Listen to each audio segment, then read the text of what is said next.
faut le dire, pardon de l'exprimer de façon peut-être un peu brutale, il y a un antisémitisme couscous. Pour ceux qui n'ont pas vu l'image, vous avez bien entendu reconnu Pascal Perry. Et non, eh oui.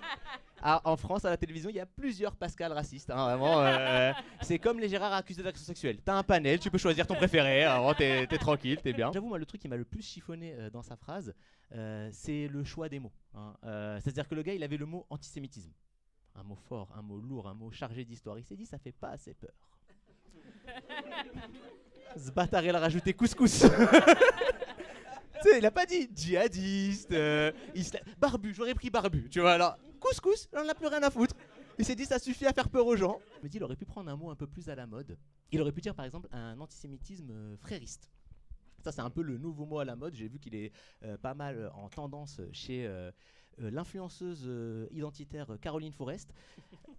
J'ai regardé son métier, j'ai pas trouvé mieux qu'influenceuse identitaire. On m'a dit essayiste, bon, elle essaye, c'est vrai, mais à part ça. Pourquoi je dis ça? Parce que récemment, elle nous a dit que le maire de New York, c'était un frère musulman. Alors là, c'est le passage un peu technique de la chronique.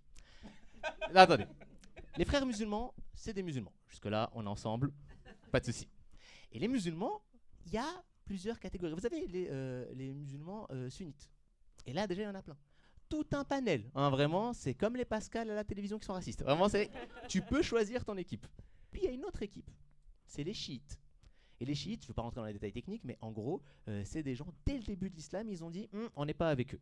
Voilà. Caroline, elle en a rien à foutre. Parce que Madmani, il est chiite, mais c'est un frère musulman.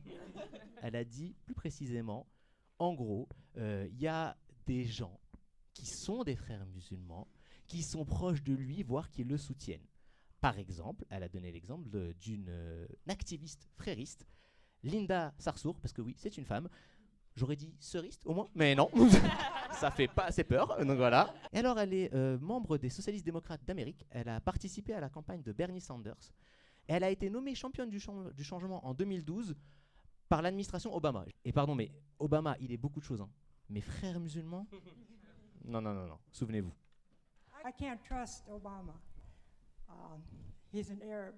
No, ma'am. No, ma'am. He's a decent family man, citizen. C'est un arabe. Et là, John McCain, il prend le micro. Il dit non, non, non, madame, non, non, non, non. Ce n'est pas un arabe. C'est un mec bien, un honnête homme. C'est tout. Genre, il n'y a pas d'autres précisions. Et à l'époque, ça l'avait félicité, McCain. Il a défendu Obama quand même, c'est honteux, on le traite d'arabe, vraiment. Tu dis, ok, ça te met une ambiance.